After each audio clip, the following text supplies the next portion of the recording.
আজকে সকাল সকাল ভিডিও বানাচ্ছি। क्या बात है, इसको अभी का अभी आईएएस घोषित कर दो। কারণ এখন বাজে প্রায় 6:40 মতো। সকাল সকাল ভিডিও বানানোর কারণ হচ্ছে তো একটা নতুন তোমাদের সামনে রেসিপি নিয়ে করবো। রেসিপি বললাম কিভাবে সকালে যেটা এই চায়ের রেসিপি আমাদের সাথে শেয়ার করবো। মোগেম্বো খুশ হুয়া এটা তোমাদের শেয়ার করার মনে হলো। তো ওটা অনেকদিন আগে খেয়েছিলাম সেই চা প্রায় ছোটতে, সেটা আজকে আবার ট্রাই করবো।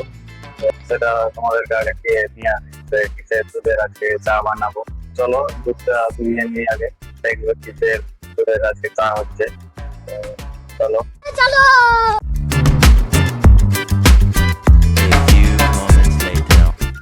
দেখতে হবে একেবারে এটার বাইরেই আছে।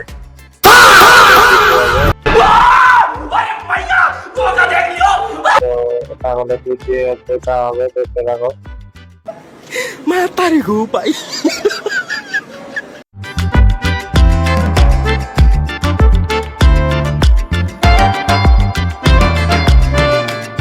হয়ে গেল। তো ছাগলের দুধটা গরুর দুধ থেকে অনেক মোটা আর ঘন। তো এটাতে ভিটামিন কতটা হয় আমি জানি না ঠিক। তো আর দুধটা একটু গন্ধ করে, তার জন্য বেশি করে ফুটাতে হবে।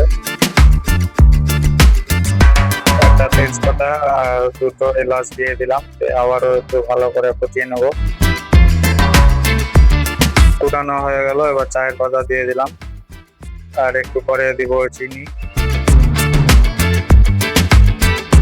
তো কালারটা দেখো একবার কত সুন্দর হয়েছে আর লাল টকটক করছে।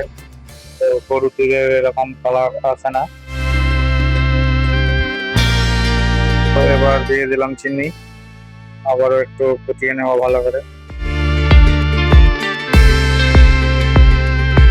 চায়ের একবার কালারটা দেখো কত সুন্দর টকটক করছে। গ্লাসে ঢালার পরেও দেখো কত সুন্দর হয়েছে কালারটা। খেয়ে দেখি কেমন হয়েছে। ছোট দেখেছি একবার,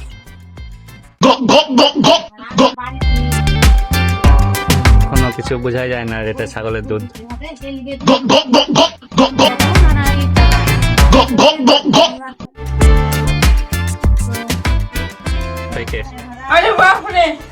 দেখতে গেলে তাহলে দুধের চা হয়।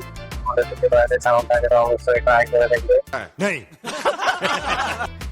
খুব সুন্দর লাগবে।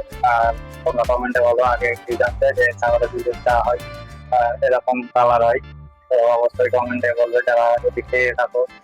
এই ভিডিওটা কেমন লাগলো তোমরা অবশ্যই কমেন্ট করে বলবে তোমাদের মতামত, ভালো লেগেছে না খারাপ লেগেছে। তো আজকের মতন এখানেই, দেখা হবে আবারও নেক্সট ব্লগে। তো আমি রনি, তোমাদের সাথে টাটা।